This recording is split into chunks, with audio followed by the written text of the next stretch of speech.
BH Gas obustavio isporuku zbog duga od 3.162.000 maraka. Predstavnici Zvonik stana i lokalne uprave pregovaraju sa distributerom da bi pronašli rješenje i do kraja dana obezbijedili tople radijatore u stanovima i školama, gdje je nastava skraćena na 30 minuta. U dječjem vrtiću prostorije zagrijavaju klima uređajima, a u bolnici je obezbijeđeno grijanje na lož ulje. Hladni radijatori za 2600 korisnika usluga Zvonik stana. Zbog neizmirenog višegodišnjeg duga trpe i redovne platiše. Ista priča ponavlja se svake sezone, pa mnogi namjeravaju da se isključe sa mreže. Grijanje, kažu, skupo, košta 3 marke po kvadratnom metru, a nekvalitetno.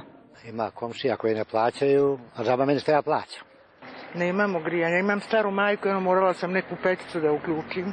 Žalosno je što radi neplatiša nemaju oni grijanja koji plaćaju. Trpe i učenici u osnovnoj i srednjoj školi gdje nemaju alternativni izvor grijanja, pa je nastava skraćena na 30 minuta. Svi smo u jaknama i cijeli dan nam je zima i skraćeni su časovi. Mi se nadamo da ovo neće dugo potrajati, da će se iznaći mogućnosti i sredstva da se dug vrati. U dječjem vrtiću od sinoć rade klima uređaji, pa su prostorije u kojima boravi 170 mališana tople.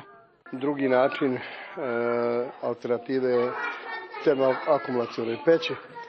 Neke smo bili skloni, a neke ćemo u toku dana aktivirati. Osim obaveza za decembar u iznosu od 320.000 maraka koje je trebalo izmiriti do 25. januara, mnogo veći problem je dug od 2,7 miliona maraka, nastao od 2001. do 2010. godine zbog lošeg poslovanja i malog procenta naplate. U toku su pregovori sa BH Gasom koji je postavio jasne uslove. Da se nađe način i da se da čvrsta garancija kako će se te obaveze smiriti i da se decembarska faktura, to su takozvane tekuće obaveze, izmiri u cijelosti. Zvonik stan nema novca, pa očekuju pomoć resornog ministarstva i opštine. Po liniji vlasništva nad kapitalom Zvonik stana morati preduzeti određene aktivnosti da se taj problem riješi. Za normalno funkcionisanje Zvonik stana stepen naplate trebalo bi da bude 85%, a trenutno je 55%.